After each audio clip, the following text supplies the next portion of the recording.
Assalamualaikum warahmatullahi wabarakatuh. Perkenalkan, nama saya Rena Putri Ramadhani. Di sini saya akan menyampaikan hasil analisis keuangan dari PT Utama Radar Cahya Tbk.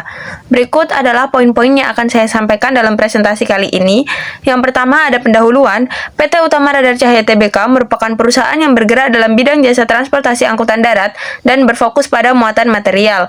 Adapun struktur kepemilikan dari PT Utama Radar Cahya Tbk ini dipegang oleh PT Gelora Rimba Jaya sebesar 77,92%, Aditya Chandra Wijaya sebesar 2,8%, dan sisanya dipegang oleh publik sebesar 20%.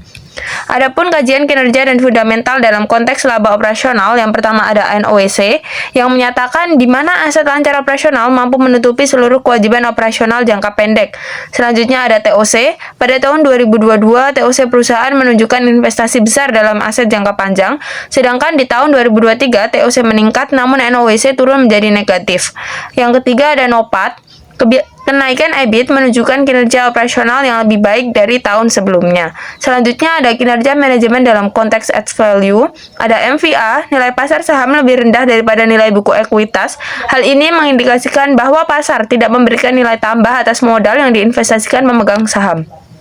Yang kedua ada EVA yang mengindikasikan inefisiensi dalam penggunaan modal perusahaan, gagal menciptakan nilai tambah bagi pemegang saham.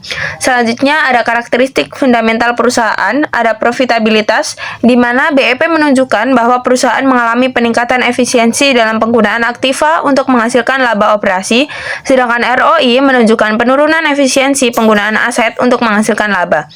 Selanjutnya ada ROE, di mana penurunan ini menunjukkan bahwa perusahaan kurang efektif dalam menghasilkan laba dari modal pemegang saham di tahun 2023. Sedangkan OPM menunjukkan bahwa penurunan ini disebabkan oleh pertumbuhan penjualan yang lebih cepat dibandingkan dengan kenaikan laba operasional. Adapun dari manajemen aset, yang pertama ada inventory turnover, yang mana penurunan perputaran persediaan ini menunjukkan bahwa perusahaan membutuhkan waktu lebih lama untuk menjual persediaannya di tahun 2023. Selanjutnya ada receivable asset turnover, di mana perusahaan menurun secara signifikan. Penurunan efisiensi ini disebabkan oleh peningkatan piutang.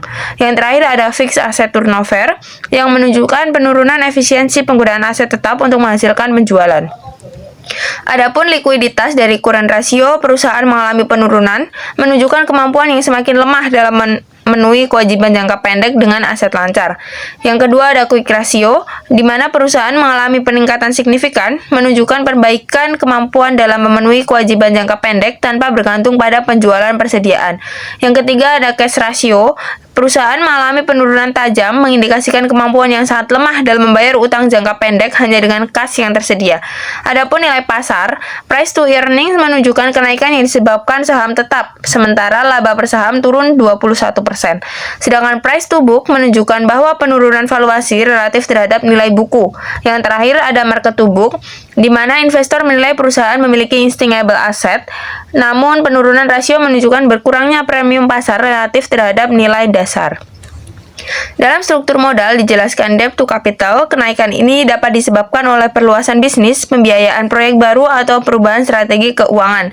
Sedangkan kesesuaian teori struktur modal dengan kondisi keuangan, ada trade-off teori yang menyatakan bahwa perusahaan akan menyeimbangkan antara manfaat pajak dari penggunaan utang dan biaya kebangkrutan. Sedangkan pecking order teori menjelaskan bahwa perusahaan cenderung memprioritaskan pendataan internal sebelum menggunakan utang atau menerbitkan saham baru. Dalam analisis kebijakan, pada tahun 2022 perusahaan membagikan dividen, sedangkan di tahun 2023 perusahaan memutuskan tidak membagikan dividen karena laba turun.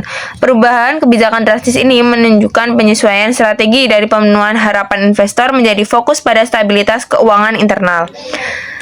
Selanjutnya ada kesimpulan, di mana dapat disimpulkan bahwa peningkatan aset tetap tidak diikuti dengan pertumbuhan penjualan proporsional.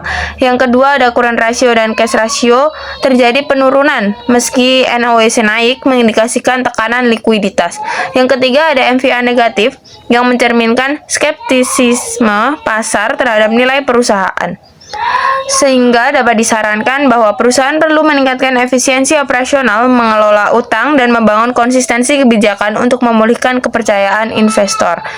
Selain itu, tingkatkan efisiensi operasional dan aset, seperti perbaikan fixed asset turnover dengan optimalisasi rantai pasok dan pengurangan persediaan pengangguran, evaluasi biaya operasional untuk meningkatkan OPAT dan mengurangi EVA negatif, dan perbaiki struktur modal dan likuiditas dengan kurangi ketergantungan pada utang.